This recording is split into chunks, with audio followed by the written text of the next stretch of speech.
Salut Dorian, un plaisir de te retrouver ici sur ce Cupra Paddle Point Tour. Donc là c'est la 16e étape aujourd'hui à Bordeaux au Fort Paddle.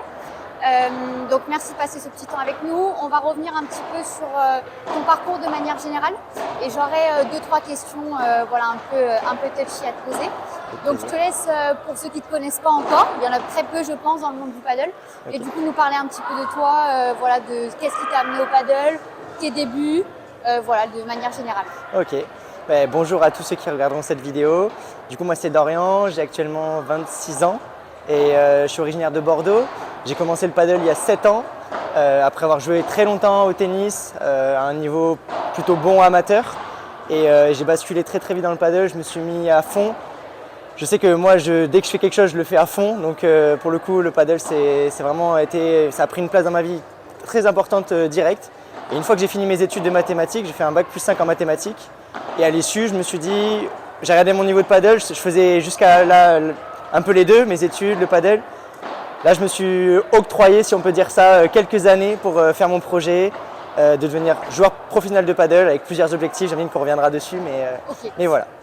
Est-ce que tu as un passé tennis ou pas du tout? J'ai un passé de tennis du coup de 10 ans. 10 ans de tennis où ça a occupé une place hyper importante dans ma vie. J'étais 3-6 pour ceux qui connaissent. Okay. Donc pas un niveau exceptionnel, mais bon niveau amateur. Et surtout, j'avais des qualités au tennis qui m'ont énormément servi au paddle. Parce qu'on a remarqué qu'il y a des bons joueurs de tennis qui ne sont pas forcément bons au paddle et vice versa. Et moi, pour le coup, les qualités que j'avais au tennis m'ont énormément servi au paddle. De la main, du petit jeu, voilà, une bonne vision du jeu. Voilà. Ok. Comme aujourd'hui, du coup, on t'a vu partager la piste avec Thomas, oui. Qui est vraiment ton équipier favori. Si on peut dire ça, effectivement. Comment est-ce que cette association entre vous, elle a débuté? Alors l'histoire est un peu folle, faut savoir le dire. Thomas, on s'est rencontrés en licence de maths, donc à la fac de maths. Il jouait au tennis aussi de son côté, on jouait au tennis ensemble, on s'entraînait ensemble. Et en fait, en parallèle de mes études, moi je travaillais, j'avais un job étudiant à Decathlon et juste à côté, un club de paddle s'est monté, le Big Paddle. Et du coup, j'ai appelé Thomas, je dis écoute, viens on essaye, ça a l'air énorme ce petit jeu et tout. Nous on adore les sports de raquettes. On a essayé, on a fait une partie, ça a matché de dingue, 2 parties, 3 parties, 4 parties, la machine s'est emballée. Et on s'est retrouvés à faire un premier tournoi. On faisait des quarts de P100 avec Thomas. Et donc du coup on s'est battu. Lui, pour le coup il a des qualités qui sont vachement complémentaires aux miennes. Donc en fait on s'est rendu compte qu'on pouvait vraiment avoir un bon niveau et petit à petit le niveau est monté. Et on s'est rendu compte qu'on avait un projet à faire ensemble. Donc l'histoire est vraiment hallucinante parce qu'on s'est rencontrés hors du terrain. C'est quand même un ami avant d'être un de mes meilleurs amis, avant d'être mon partenaire de paddle. Donc incroyable. Okay. C'était hyper intéressant du coup sur les qualités, on y reviendra un tout petit peu plus tard. Mais du coup donc là tu m'as dit que la première partie c'était sur le Big Jet, le club. C'était déjà JT à l'époque qui s'en occupait ou pas du tout? Absolument pas, JT lui il avait commencé un peu en parallèle. Moi je savais que c'était un bon joueur. Alors moi JT c'est un peu particulier parce que je le connais depuis très longtemps. On jouait au tennis ensemble également. Donc moi JT il m'a connu, j'avais 15 ans, donc il m'a vu grandir, il m'a vu devenir majeur, avoir ma première voiture, mon permis, c'est quelqu'un qui m'a vu grandir. Et petit à petit, lui, il a monté de niveau, il a fait son palmarès que tout le monde connaît. Et une fois que, en fait, il nous a pris sur son aile très rapidement. Dès qu'il avait compris que lui, il allait un peu basculer en tant qu'entraîneur, la question ne s'est pas posée, il nous a pris sur son aile. Ok, donc du coup, on comprend qu'il a fait un peu cette transition-là avec vous. Vous lui avez aussi permis du coup de faire cette transition correctement. Complètement. On sait qu'il a un véritable suivi avec vous, que c'est vraiment un suivi très global. Qu'est-ce qu'on peut dire sur les objectifs 2024 qui sont fixés avec Tom? Voilà, et en concertation avec JT. C'est vraiment une excellente question. Sans me mouiller, rentrer dans les 200 meilleurs joueurs mondiaux, c'est vraiment l'objectif principal. J'ai même envie de dire que c'est encore un objectif pour la fin de l'année 2023. Malgré tout ce qu'on a vécu, on pense que c'est encore possible. Quel classement là, en ce moment? 270 pour moi. Okay. Donc il me manque 50 points FIB pour atteindre cet objectif-là. Mais si je ne l'atteins pas, ça reste un objectif sur 2024. Et ensuite rentrer dans les 150, ce serait l'objectif pour 2024. Et éventuellement, du coup, ça c'est le Graal, c'est quand même ce pourquoi on s'entraîne tous les jours, une sélection de l'équipe de France. Une ou plusieurs. Oui, parce qu'il y a les championnats d'Europe qui vont arriver là rapidement. Complètement. Donc c'est vrai que ça reste un objectif pour tout joueur français. Peut-être du coup, est-ce que te rapprocher des meilleurs joueurs français au niveau du classement? Alors on sait qu'avec le FIB c'est assimilé, mais du coup ça te rapprochera quand même. Mais du coup, est-ce que tu as une idée de classement que tu aimerais atteindre? Parce qu'on sait en plus que tu es revenu après une longue blessure. Oui. Ça a été difficile pour toi, même si tu as bénéficié d'un Ça a été classement affreux. bloqué. Voilà, donc si tu veux nous en parler. Et du coup, est-ce qu'au niveau du classement français, il y a un objectif ou est-ce que c'est assez large? Ouais, j'ai un petit objectif. Quand j'ai joué le circuit français, j'ai tout fait. Avec Thomas, on a gagné plusieurs P1000, tout ça. On a fait des bons résultats en P2000. On est arrivé 10e joueur français. Donc un petit objectif, ce serait de rentrer dans le top 10 vraiment. Ok. Et, mais du coup, avec ce classement international, du coup. Ok. Ce serait par exemple passer devant Adrien Maigret, voilà, Ouais. tous ceux qui sont devant. L'équipe de France. Exactement, exactement.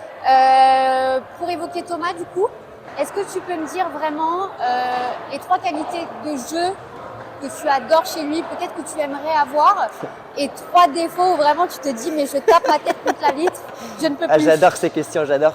Ça me vient de suite. Il a une qualité que moi je n'ai pas, c'est la pegada pour ceux qui sont en espagnol et le smash tapé. Où moi je sais pas ce que ça fait moi quand on est lobé de se dire attends je peux la taper pour finir le point. Moi je suis toujours obligé de faire 3-4 vibora. Non c'est vraiment une qualité qu'il a qui est complémentaire pour moi. Où moi du coup je vais travailler et lui il va pouvoir finir les points, chose que moi c'est pas ma qualité principale. Petit à petit à l'entraînement on fait en sorte que je sois plus capable de le faire. Mais voilà, c'est une bonne qualité. Sa volée de coup droit, quand il a cisaille, elle est vraiment mortelle dans le coin du joueur de droite, elle fait très très mal. Je l'ai pas moi celle-là et j'aimerais beaucoup l'avoir. Et voilà. Bon, un petit défaut pour Thomas, un truc, j'irais des fois, c'est pas toujours le cas, mais son manque de main. Dans le petit jeu, dès qu'il y a un peu de main à faire, glisser les petites balles dans les pieds, tout ça, il n'est pas très à l'aise. Il se précipite un peu? Il se précipite un peu.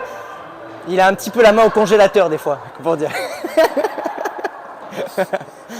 Non, je plaisante pour lui, parce que des fois en plus, c'est vraiment des fois, parce que des fois ça va. Oui. Mais des fois un peu. Non mais là on parle vraiment de détails, exactement. Et moi sur ça, je viens vraiment l'aider. Moi c'est des trucs où je suis très à l'aise, tout ça. Donc dès qu'il y a des petites balles à jouer, je m'impose vraiment pour les jouer. C'est vraiment le sentiment qu'on a quand on est à l'extérieur du terrain, que vous êtes vraiment une paire hyper complémentaire. On peut donner une qualité à un et donner du coup le défaut qui pourrait compenser. Et je pense que c'est vraiment ça qui fait votre force. Complètement. Et je suis sûre que c'est quelque chose que vous travaillez beaucoup avec JT. Exactement. Alors si je peux me permettre, c'est une force, mais en même temps c'est aussi des fois un défaut puisque les gens ils savent comment nous jouer. Ils vont beaucoup lober d'Orient, ils vont beaucoup faire défendre Thomas. Donc du coup ça crée vraiment un truc où attention, mais on arrive à bien le pallier ça. Voilà, petit à petit on développe des choses et puis moi je progresse en attaque, Thomas progresse en défense. Donc c'est. Oui. Voilà. Non mais de toute façon l'un va avec l'autre. Exactement. Exactement. Et pour terminer avec la question peut-être un petit peu moins agréable, on sait que Roland Garros a été, je pense, très difficile pour vous à digérer. Avec le recul, est-ce que tu arrives à te dire que tu peux comprendre cette décision? Est-ce que pour toi, elle te paraît encore inaudible et c'est compliqué? Comment est-ce que tu te sens par rapport à ça? Moi, j'aime bien être cash, on me connaît pour ça. Je trouve que c'est indiscutablement abusé ce qui s'est passé. Et je l'ai fait savoir et je le répéterai autant de fois qu'il faudra le dire que je pense que c'est vraiment une injustice profonde. Maintenant, comme dit JT, moi ça me marque. On ne doit pas compter sur les wildcards, c'est subjectif, c'est à l'appréciation de l'organisateur du tournoi. Bon, mais c'est comme ça et nous on va se battre pour ne pas en avoir besoin et ce sera voilà, ce sera le plus beau, ma plus belle revanche. Et puis il y en aura d'autres, ça c'est sûr. Après c'est vrai que les vrais coups durs comme ça, on peut se dire que vraiment ça va peut-être vous galvaniser aussi, voilà, peut-être un peu sur la fin de la saison. Mais voilà, c'est vrai que c'est complètement. Bah, écoute, Dorian, je ne sais pas si tu as quelque chose à rajouter. Non, mais à part merci beaucoup du coup pour l'événement, c'était génial. Merci à toi Léa et voilà. Écoute, avec grand plaisir, on va suivre tout ça avec attention et puis on te souhaite d'atteindre tes objectifs et à bientôt Dorian. Merci beaucoup.